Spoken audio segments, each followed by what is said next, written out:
Empezaremos, hoy vamos a avanzar hepatitis viral aguda y hepatitis fulminante. Como creo que tienen examen mañana, entonces va a ser algo más o menos rápido. Bueno, entonces, la hepatitis es el proceso inflamatorio del parénquima hepático, donde puede haber incluso necrosis y la mayor parte, bueno, vamos a hablar ahora de una hepatitis aguda. La mayor parte de los virus, el virus A, el virus E, van a provocar una hepatitis aguda que no va a ir a crónica. En cambio, el virus B, C, D pueden hacer una hepatitis aguda, pero hay cierto porcentaje en cada uno de ellos, como vamos a ver, que pueden ir a una hepatitis crónica. Todos estos virus son virus hepatotropos. Los más conocidos son el A, B, C, D, E, y hay un virus G que está todavía en proceso de estudio. También puede haber hepatitis por otros virus, como el Epstein-Barr, el citomegalovirus, el virus del herpes simple o el herpes zóster. Entonces hay que tomar en cuenta también esa posibilidad, ¿no? En pacientes inmunodeprimidos, en pacientes con enfermedades renales crónicas, VIH, podemos tener este tipo de hepatitis por estos virus, el citomegalovirus, el herpes zóster. Bueno, hablando del virus de la hepatitis A, el genoma del virus de la hepatitis A es de tipo ARN, igualmente del C, del D, del E, y el del virus, el genoma del virus B es ADN, es de tipo ADN. Eso hay que tomar en cuenta. Luego, el virus A es un picornavirus, el B es hepadnavirus, el C es flavivirus, el D es satélite que requiere necesariamente de que esté presente además el virus B. Y el virus C es un tipo calicivirus. La transmisión es vía fecal oral en el virus A, es una hepatitis infecciosa. El B es de tipo parenteral, la transmisión va a ser parenteral, puede haber también una transmisión vertical y sexual, ¿no? En el virus C es básicamente, predominantemente parenteral, el virus D igualmente y el E es fecal oral. En una infección aguda por virus A, vamos a tener el resultado de la serología con inmunoglobulina M positiva. La inmunoglobulina M significa infección aguda. Si es que sale como inmunoglobulina G, eso significa que ya pasó el proceso infeccioso, ¿no? Es un anticuerpo de tipo IgG cuando ya pasó, pero si es algo agudo, sale el IgM positivo. En el caso de la hepatitis B, para decir que está con una infección aguda, en la serología tenemos que tener un antígeno de superficie positivo y la inmunoglobulina, o sea, un anticuerpo contra el core IgM positivo.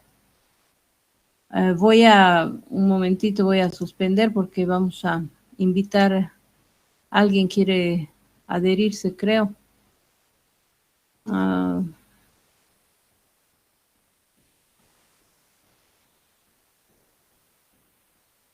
ver, ¿dónde está?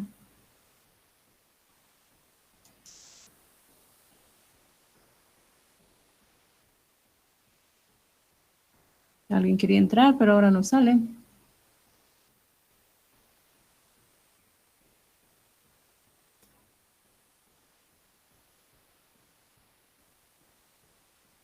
Es el problema. No he encontrado cómo pueden entrar automáticamente. Podría haber una forma para que entren automáticamente, pero me tienen que dar sus correos electrónicos todos los que van a participar en la clase. Pero mientras tanto no se puede. Bueno.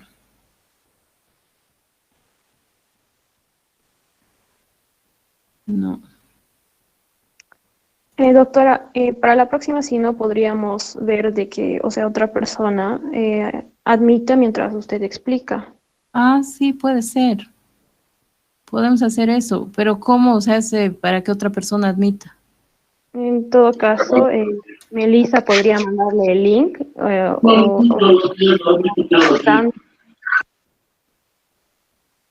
Ya. Sí, yo creo que eso tendría que ser, porque si no, muchos se van a quejar porque no van a poder entrar.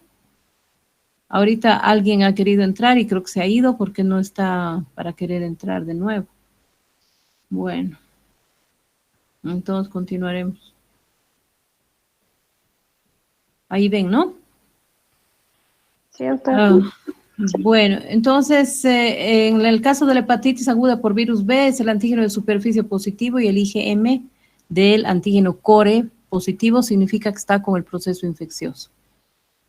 En el virus C se hace determinación del anticuerpo para el virus C, que si es positivo es una hepatitis aguda, y en el caso del D y del E, sale igualmente la inmunoglobulina M positiva si es que está con proceso agudo. En el caso de la hepatitis B, si está con un proceso crónico, si se hace crónica la enfermedad, entonces el antígeno de superficie va a permanecer positivo por más de 6 meses. En ese caso, ya se habla de una hepatitis crónica por virus B, cuando el antígeno de superficie permanece positivo por más de 6 meses. Y puede tener el antígeno E también positivo, que eso indica que hay replicación viral, o puede estar negativo. Existen las dos posibilidades. Y tenemos en la serología, cuando hay cronicidad, que también puede estar positivo el anticore total. En el caso del C y del D, se van a mantener positivos los anticuerpos por más de 6 meses. Entonces, eso indica de que hay una hepatitis crónica. ¿Cuáles son las manifestaciones de una hepatitis viral aguda?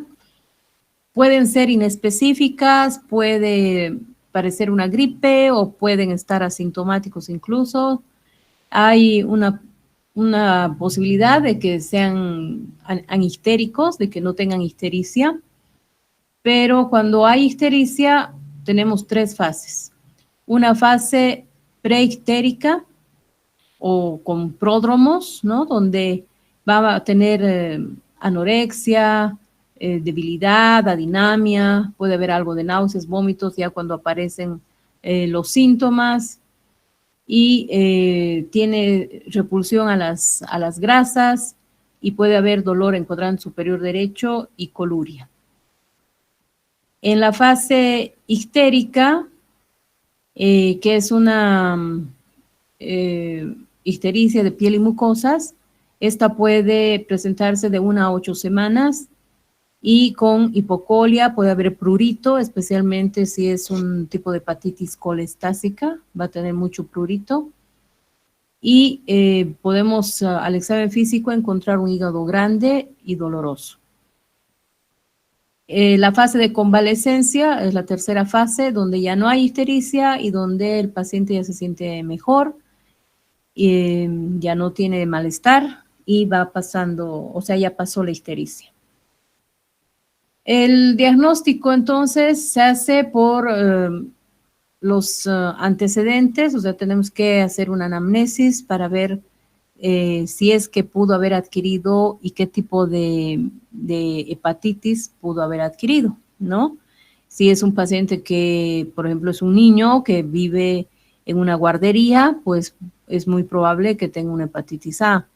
Si es un joven que pues ha tenido algún, tal vez un estudiante de medicina o una persona de salud que ha tenido algún accidente en el trabajo, se ha picado la mano, qué sé yo, con una aguja, entonces podríamos pensar en una hepatitis B o una hepatitis C. Entonces, todo eso tenemos que investigar, los síntomas y signos que pueda tener el paciente. Luego pedir un perfil hepático donde vamos a tener un aumento de las transaminasas en caso de la hepatitis. Las transaminasas se elevan de forma muy importante, pueden llegar a estar hasta 200 veces lo normal. Y cuando es de tipo viral, la hepatitis, es la ALT la que se eleva, ¿no? La alanino-aminotransferasa. Y también podemos tener elevación de la fosfatasa alcalina si es que hay datos de colestasis y clínicamente el paciente va a tener mucho prurito. Las bilirrubinas van a estar altas, un poco más la directa que la indirecta, ¿no? Se eleva más la directa que la indirecta. Es importante dentro de las pruebas de función hepática pedir tiempo de protrombina y albúmina, porque el tiempo de protrombina, o sea, la protrombina es producida por el hígado y la albúmina también. Entonces, si hay datos de insuficiencia hepática, son estos dos valores los que van a estar muy alterados y eso nos tiene que llamar mucho la atención para tomar medidas. En el caso de una hepatitis aguda, es importante solicitar tiempo de protrombina albúmina para ver si es que ese paciente no está yendo a una hepatitis fulminante que puede condicionar esa insuficiencia hepática aguda, ¿no? Entonces, el tiempo de protrombina se puede prolongar en los casos severos, en aquellos casos que están yendo a una hepatitis grave, fulminante, y la albúmina también va a bajar. Y luego tenemos que pedir serología viral. La serología viral que ya hemos visto que es lo que se ve en cada tipo de hepatitis. Como es un proceso viral, en el hemograma también podemos tener leucopenia. Luego pedimos una ecografía abdominal para valorar si es que hay hepatomegalia. El diagnóstico diferencial en una hepatitis aguda con todas aquellas patologías que puedan manifestarse con ictericia. El tratamiento en general de una hepatitis aguda es un tratamiento sintomático. Si tiene muchos vómitos, pues él va a dar metoclopramida. Si tiene mucho prurito, se le puede dar antihistamínicos o colestiramina.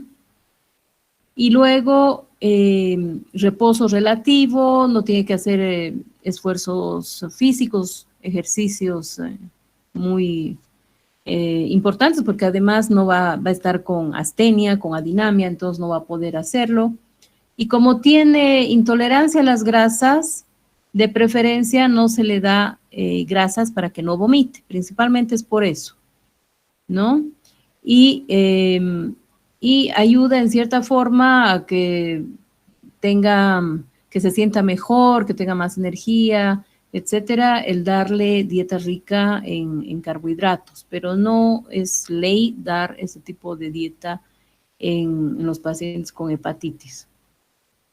De todas formas, se le tiene que indicar al paciente que no agreda a su hígado.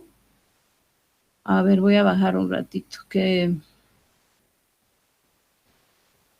no consuma bebidas alcohólicas. ¿Dónde está?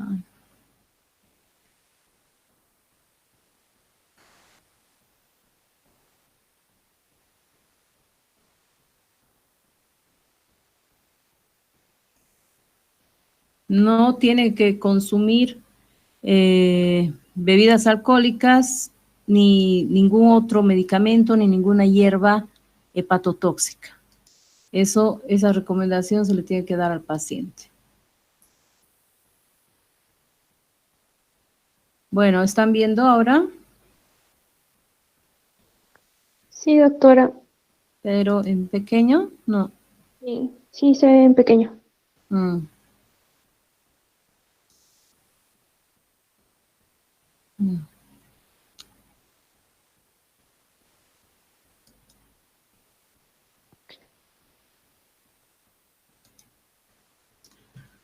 Doctora, ¿podría quitar la cosita que le sale con la X? Esa pestañita. Sí, solo que eso creo que me sirve para ingresar, para admitir más alumnos.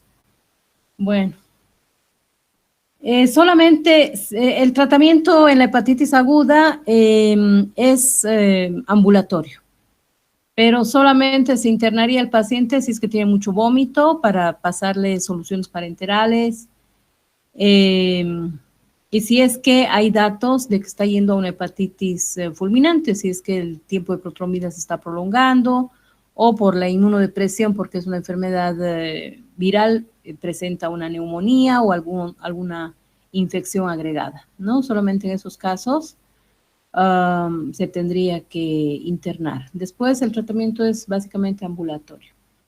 Hablando sobre la hepatitis A, como les dije, es un picornavirus de tipo RNA y que nunca va a una infección crónica. Siempre es una infección aguda, aunque puede haber una infección aguda de tipo prolongada, o sea, puede durar meses, pero no pasa de los 6 meses que se considera como una hepatitis crónica, ¿no? Entonces, no va a una hepatitis crónica. Se generan anticuerpos protectores, o sea que si llega a formar el IgG, ya no va a enfermar con hepatitis A. Es la principal causa de hepatitis aguda en niños y jóvenes. Es de tipo infecciosa. El periodo de incubación es de 30 días más o menos. Y podemos tener como hepatitis fulminante en un 1% o menos de probabilidad en la hepatitis A de que sea fulminante. Puede tener un curso de tipo bifásico, o sea que parece que pasara, ya no tiene síntomas y de pronto nuevamente aparece con ictericia. La colestásica, que tienen los niños mucho prurito, entonces hay que darles colestiramina o astenisol, algún tipo de antihistamínico. Y también tenemos la devolución de curso prolongado, pero no va a pasar de 6 meses, no va a ir a una hepatitis crónica. La vía de transmisión fecal-oral y lo que les decía, si es IgM es una infección aguda y si es IgG quiere decir que ya curó o ha recibido vacuna, ¿no? Que tiene una infección pasada o que ha recibido vacuna. La prevención, la higiene, el lavado de manos, la buena manipulación de alimentos, que siempre antes de manipular los alimentos, pues el que ha cocinado tiene que haberse lavado bien las manos. Y también el agua potable y mejor hervida, ¿no? Porque también en el agua puede estar la posibilidad de transmisión por contaminación con heces fecales.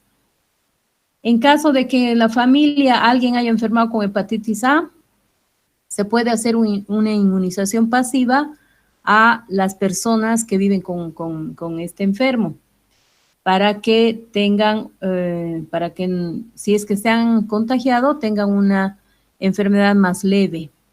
Y se les da inmunoglobulina a estos contactos, se les puede dar una inmunoglobulina por vía intramuscular.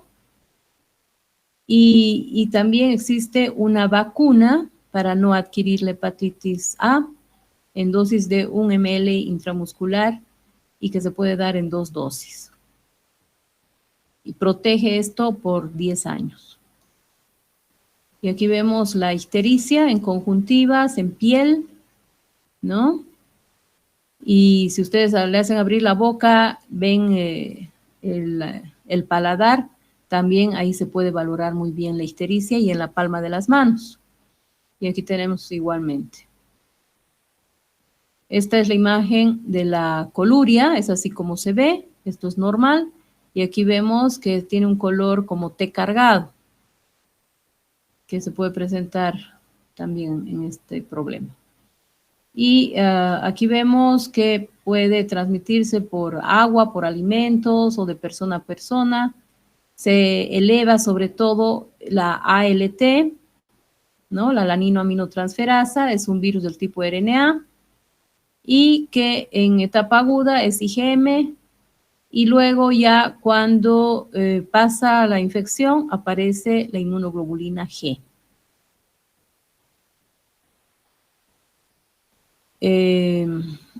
casi lo mismo, ¿no? Que va disminuyendo la IgM y aparece la inmunoglobulina G. Con respecto a la hepatitis B, es un virus que nos puede causar, como les digo, una hepatitis aguda, una hepatitis crónica, y lo que se teme con la hepatitis B es que esta crónica pase a cirrosis y luego hagan hepatocarcinoma. Es la 9ª causa de muerte en el mundo y es una causa importante de cirrosis hepática. El virus de la hepatitis B tiene una cubierta lipoproteica donde está el antígeno de superficie, ¿no? Es de tipo DNA, y por debajo del antígeno de superficie está una nucleocápside donde se encuentra el antígeno core. Y aquí tenemos el DNA. Existen 8 genotipos de la A a la H. Y cuando se replica este virus, ahí vamos a tener el antígeno E, ¿no? Entonces, en la hepatitis B vamos a tener el antígeno E, el antígeno de superficie y el antígeno core. Pero el antígeno core no lo vamos a ver en el suero, en realidad, sino vamos a ver la inmunoglobulina contra el antígeno core, que en etapa aguda es la IgM. La forma de transmisión va a ser la transmisión parenteral, por eso se habla de una hepatitis post-transfusional, aunque ahora pues es por la transfusión ya es muy raro de que haya hepatitis B, porque siempre se hace la determinación de hepatitis B y de hepatitis C antes de la transfusión, pero hace muchos años era la principal forma de transmisión. También actualmente existe la posibilidad de transmisión más por los adictos a drogas, por vía parenteral, y también por vía sexual. Es frecuente en los homosexuales, varones, por ejemplo. Luego puede transmitirse por hemodiálisis y en caso de trasplante renal, y también en personal de salud por la exposición nosocomial. Existe una transmisión vertical, que puede ser la transmisión in útero, si es que la madre tiene la hepatitis B, o lo más frecuente es durante el parto, por shunt de la sangre materna fetal o exposición directa a las secreciones vaginales. Cuando está pasando el producto por el canal del parto, puede haber esa contaminación con la sangre de la madre, ¿no? Y el bebé puede adquirir la hepatitis B. Por eso es que si se tiene una madre con hepatitis B, apenas nace el niño, entonces hay que ponerle la gamma globulina contra la hepatitis B y ponerle dosis de vacuna de la hepatitis B para evitar que tenga la enfermedad. Por la lactancia materna se puede transmitir a través de lesiones sangrantes en mamas. Existe la transmisión sexual y la transmisión intrafamiliar es poco probable, pero existe la posibilidad si es que estos elementos están contaminados con sangre.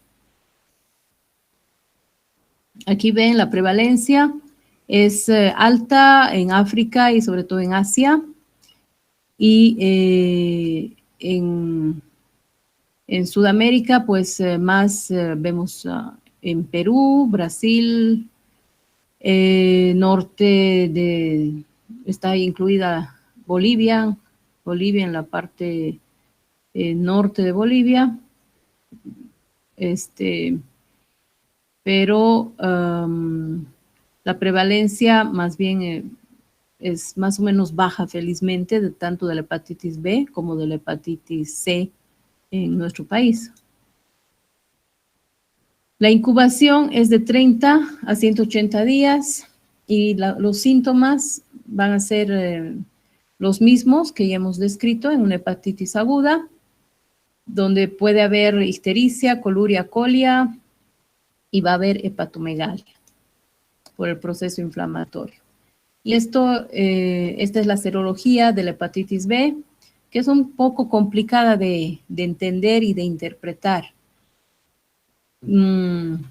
Aquí tenemos el antígeno de superficie, que si es positivo nos indica que hay infección por virus B.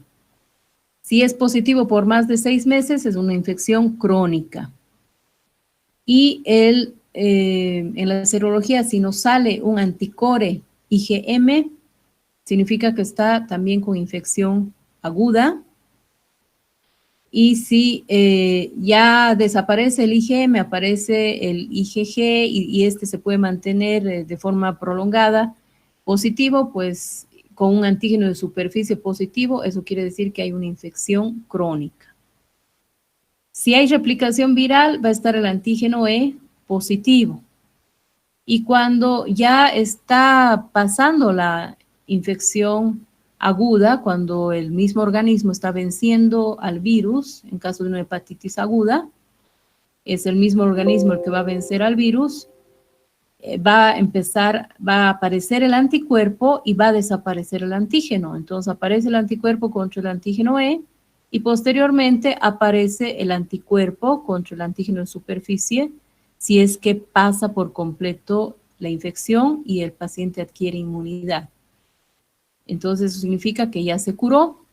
O si le ponen vacuna, o sea, si nosotros nos vacunamos, seguramente a ustedes ya les han vacunado, si les hacen una serología, igualmente van a tener positivo el anticuerpo contra el antígeno de superficie y lo demás va a estar negativo, ¿no? Es aquí como dice, si hay una vacuna, entonces solamente el anticuerpo contra el antígeno de superficie va a estar positivo. El resto va a estar negativo. Si es que hay curación, si hay una infección pasada, entonces pueden tener el anticuerpo contra el antígeno de superficie y pueden tener el anticore IgG positivo, que luego a la larga con los años estos también pueden desaparecer. Pero eso significa si estos dos están positivos, el anticore IgG y el antígeno de superficie, o mejor dicho, el anticuerpo contra el antígeno de superficie está positivo, quiere decir que pasó la infección y que está curado.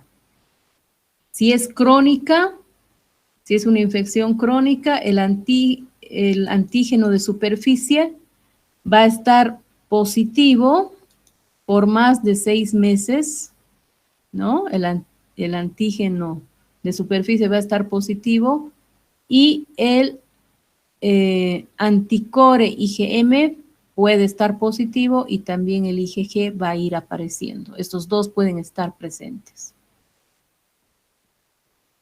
Bueno.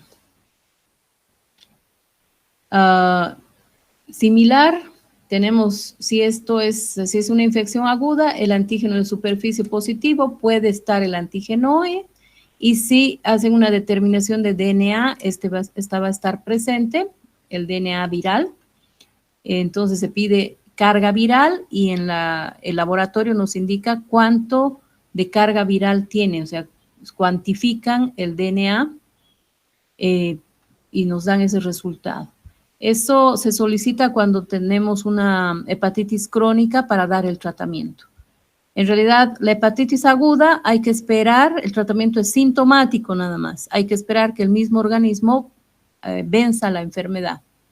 Cuando pasan los 6 meses, el antígeno de superficie, en el caso de la hepatitis B, sigue positivo, eso ya se considera como una hepatitis crónica, y ahí sí hay que pensar en dar tratamiento para que no vaya a una cirrosis, para que no ese paciente no quede con la infección y no haya más daño en el hígado. Entonces ahí hay que pensar en el tratamiento y para esto se hace determinación del DNA con carga viral.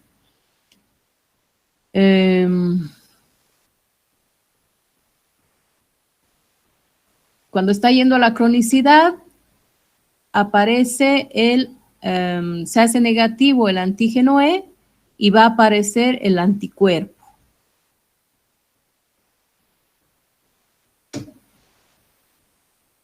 La resolución de una hepatitis aguda por virus B se da en más o menos un 94%. La presencia de hepatitis fulminante en hepatitis B puede ser en un 1% y puede ir a cronicidad en un 5%. No es un porcentaje muy alto, pero sí existe ese riesgo.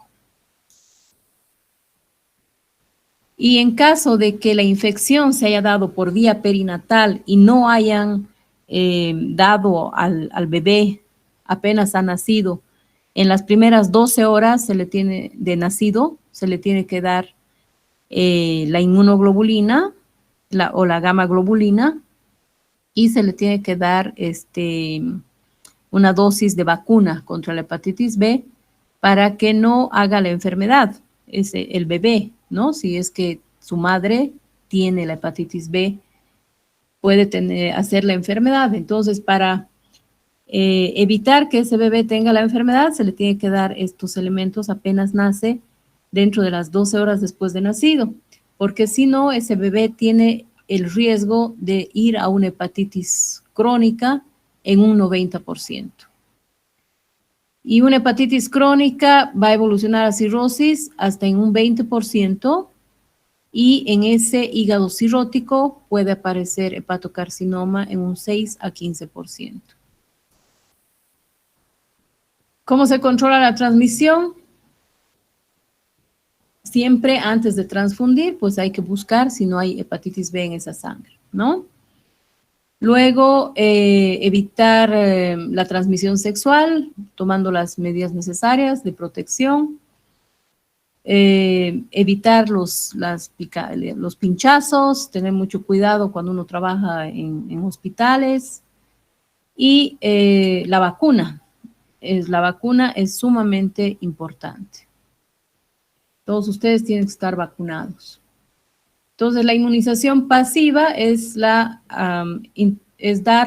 globulina hiperinmune específica con anticuerpos de la hepatitis B a aquellos que han tenido una inoculación, o sea, un accidente, ¿no? Un accidente, o a los neonatos, que eso es lo que ya les he comentado.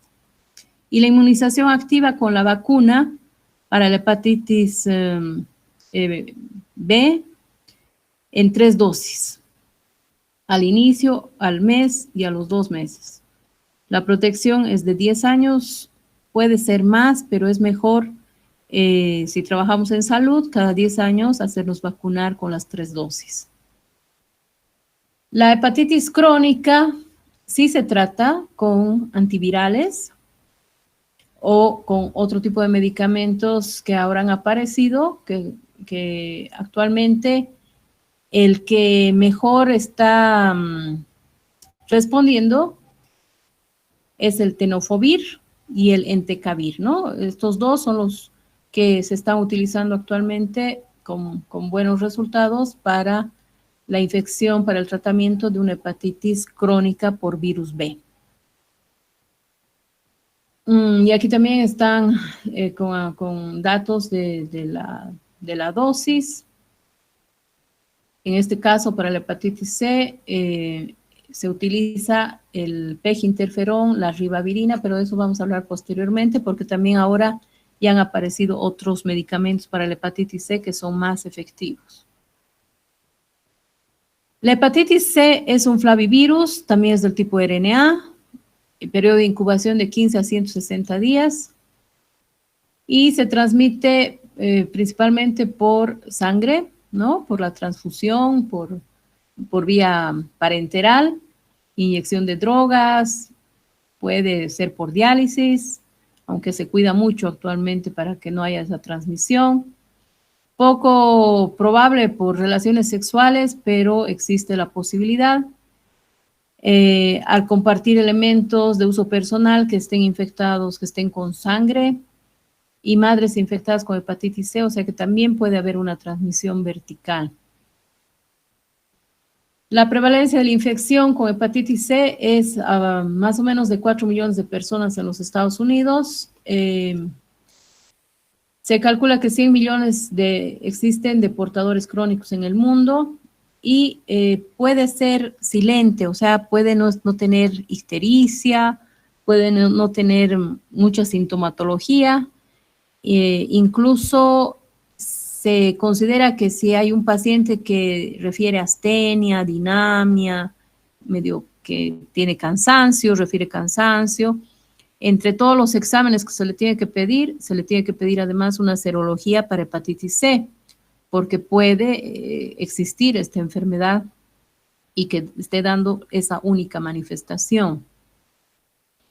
Más del 70% de los pacientes con hepatitis por virus C aguda van a evolucionar a una hepatitis crónica.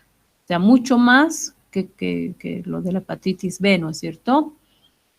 Y de estos, el 50% van a evolucionar a cirrosis.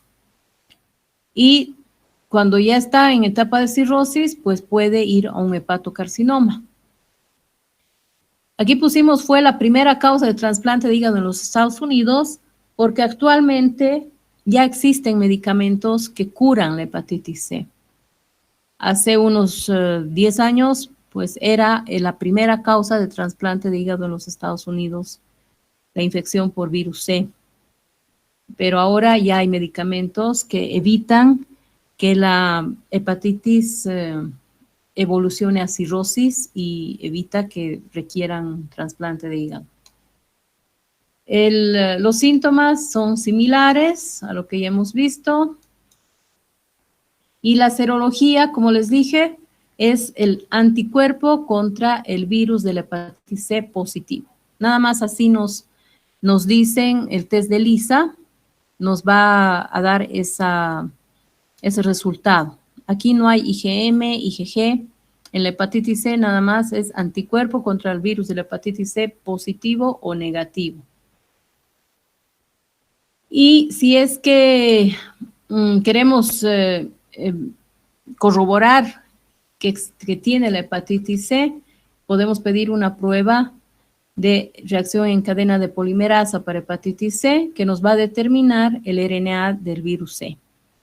Y también nos determina la carga viral para empezar a dar el tratamiento. Pueden estar las transaminasas normales o en algunas circunstancias pues pueden estar elevadas, pero no se elevan demasiado en la hepatitis C. Y además se puede hacer estudios para ver si ya hay datos de cirrosis, si hay fibrosis, lo que les decía, la elastografía, y también se puede hacer una biopsia de hígado antes de hacer el tratamiento. Actualmente existe cura, como les dije, especialmente para el genotipo 1, responde muy bien y se puede curar. Se puede dar tratamiento con interferón más ribavirina o actualmente es mejor el interferón pegilado. Y estos son los medicamentos que están dando muy buenos resultados en el tratamiento para la hepatitis C, que son inhibidores de proteasas como el cimeprevir, el sofosbuvir, asociados al interferón pegilado más ribavirina, o puede darse esta otra asociación, ¿no? Son medicamentos que todavía no los tenemos en nuestro medio, infelizmente, pero tampoco tenemos gran incidencia de hepatitis C. No tenemos mucho.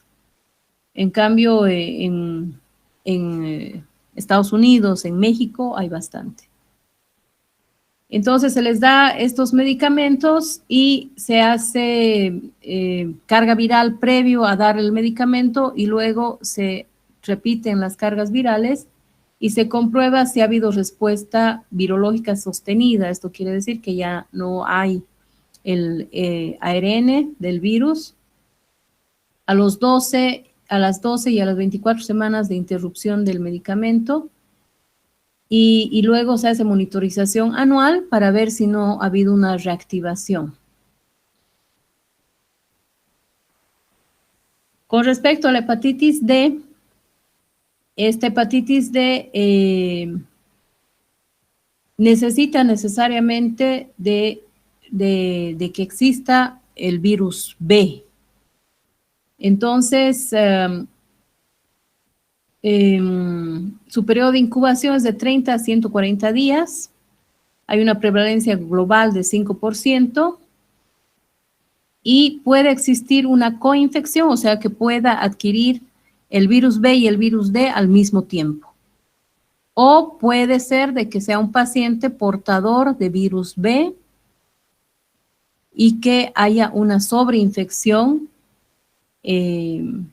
con el virus D, o viceversa. Bueno, no es viceversa. Tiene que haber una virus B y luego puede sobreinfectarse con el virus D. Si hay esta sobreinfección, o sea, si están los dos virus, hay más riesgo de que vaya a una hepatitis fulminante o una hepatitis más grave. Entonces, es un agente viral defectuoso que ocasiona síntomas solo en asociación con infección por hepatitis B, lo que incrementa la gravedad de la hepatitis y puede causar síntomas en portadores previos de hepatitis B que pudieran estar asintomáticos.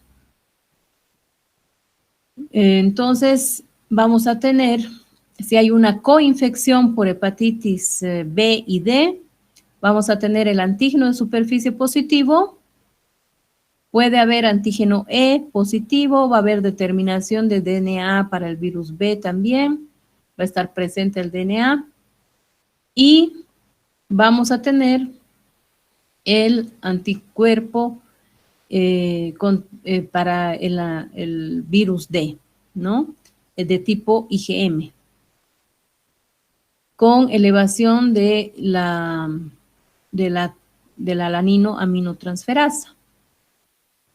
Y ya cuando sane, cuando pase la infección, van a aparecer los anticuerpos, el anticuerpo para el antígeno de superficie en el caso del B, y va a aparecer el IgG para el virus D. Entonces, ¿cuáles son los factores de riesgo para tener infección por el virus D? Estar infectado por hepatitis B con anterioridad, ser portador de hepatitis B, recibir transfusiones de sangre y el abuso de drogas por vía intravenosa. El diagnóstico es mediante la positividad de anticuerpo de tipo IgM positivo para el virus D. Y si ya aparece el IgG, quiere decir que ya pasó el proceso infeccioso. Se podría hacer biopsia hepática, aunque ahora, como les dije, no se hace ya mucho la biopsia hepática. Y si hay una infección aguda, van a estar las transaminasas elevadas. En el caso de la hepatitis E, que es también de tipo infecciosa, el virus es de tipo ARN, es un calicivirus y se transmite por vía fecal oral y principalmente por aguas contaminadas. En África, en Asia, en China, se puede ver este tipo de enfermedad por las aguas contaminadas. Epidemias aparecen, puede haber una hepatitis de tipo epidémica en estos lugares, en tiempos de lluvia por contaminación de las aguas de consumo. Y el periodo de incubación va de 15 a 60 días. Es más frecuente en adultos que en niños y si se presentan embarazadas, pues es de alta mortalidad. La clínica es similar a cualquier otra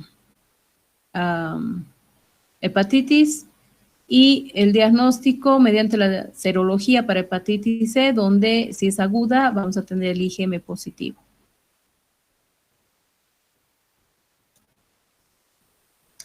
Bueno, hablando de la insuficiencia hepática fulminante, este es un estado que se presenta de forma súbita,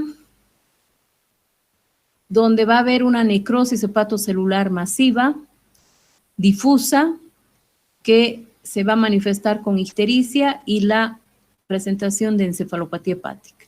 Esta encefalopatía hepática se va a dar por el edema cerebral y también vamos a tener alteraciones hidroelectrolíticas, va a haber hipoglicemia porque va a haber una insuficiencia hepática aguda.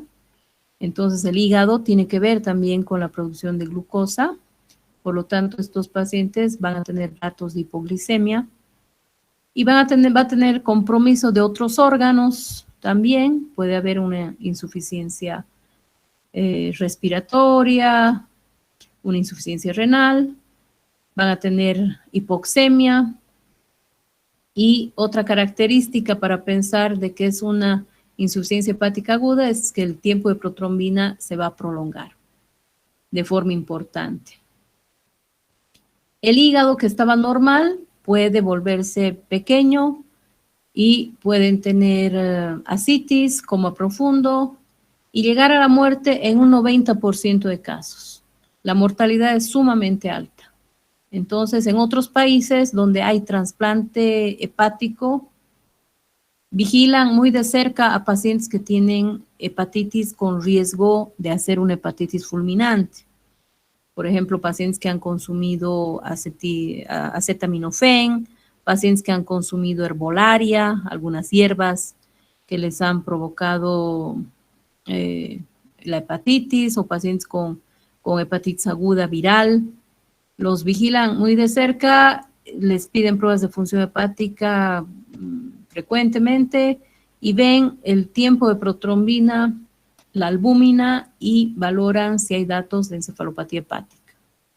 Si hay estos datos, pues ya los introducen a programa o los transfieren a un hospital donde hay trasplante hepático. Porque si es que ese paciente hace una insuficiencia hepática, llega a tener una insuficiencia, un MELT de 30, eso vamos a ver en cirrosis, la clasificación de MELT, ese paciente pues ya entra a trasplante. En nuestro medio, lastimosamente, no hay trasplante, entonces la mortalidad es alta. Estas pueden ser las causas para que hagan una insuficiencia hepática aguda. Las hepatitis virales, aunque hemos visto que es 1% la probabilidad, pero existe ese riesgo. Las hepatitis por otros virus, como ya hemos hablado. Luego, aquí tenemos el ébola, el paracetamol, algunos medicamentos por efecto de hipersensibilidad o reacción propia del organismo de esa persona, por reacción idiosincrática. Algunos otros medicamentos que pueden llevar a una hepatitis crónica y en algún momento por reacción idiosincrática nos pueden dar una insuficiencia hepática aguda. Los hongos, hay que tener cuidado con, este es un tipo de hongo que lo consumen por vía oral. Las hierbas, no son muchas hierbas, parece que no hicieran daño. Por ejemplo, la valeriana utilizan para insomnio, ¿no? Hay algunas hierbas que venden así nomás, que dicen es bueno para el hígado y sin embargo pueden hacer daño al hígado. Incluso el té verde que toman bastante para bajar de peso también puede en algún momento llevar a una insuficiencia hepática aguda. Entonces hay que tener cuidado nomás con las hierbitas. El hígado graso agudo del embarazo, la hepatitis autoinmune, el Buchiari, todas estas son otras enfermedades, el linfoma, la enfermedad de Wilson en jóvenes. Hay que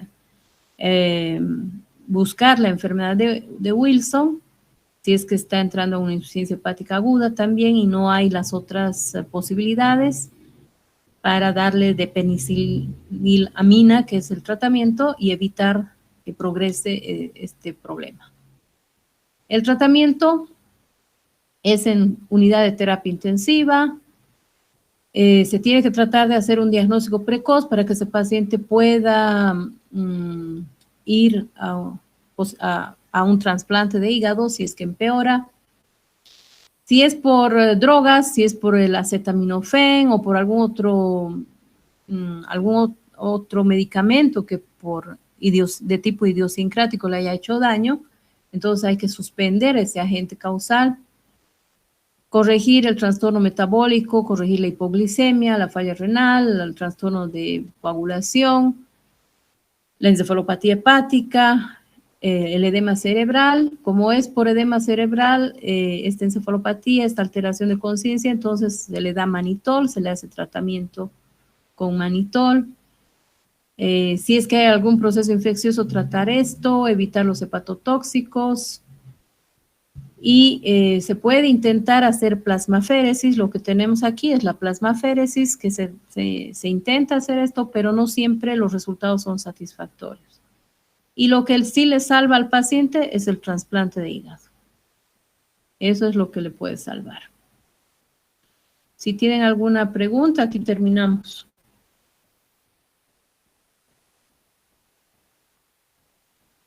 O si tienen alguna pregunta de ayer.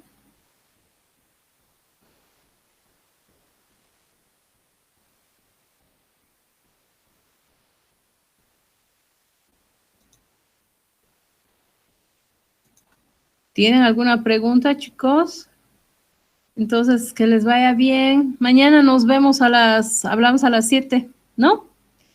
Y Sí, eso, doctorita, vamos a crear, ¿cómo? vamos a crear la sala de Meet mañana para que nosotros podamos admitirles y no, a medida, o sea, admitirles y que puedan ingresando sin que interrumpan, doctor.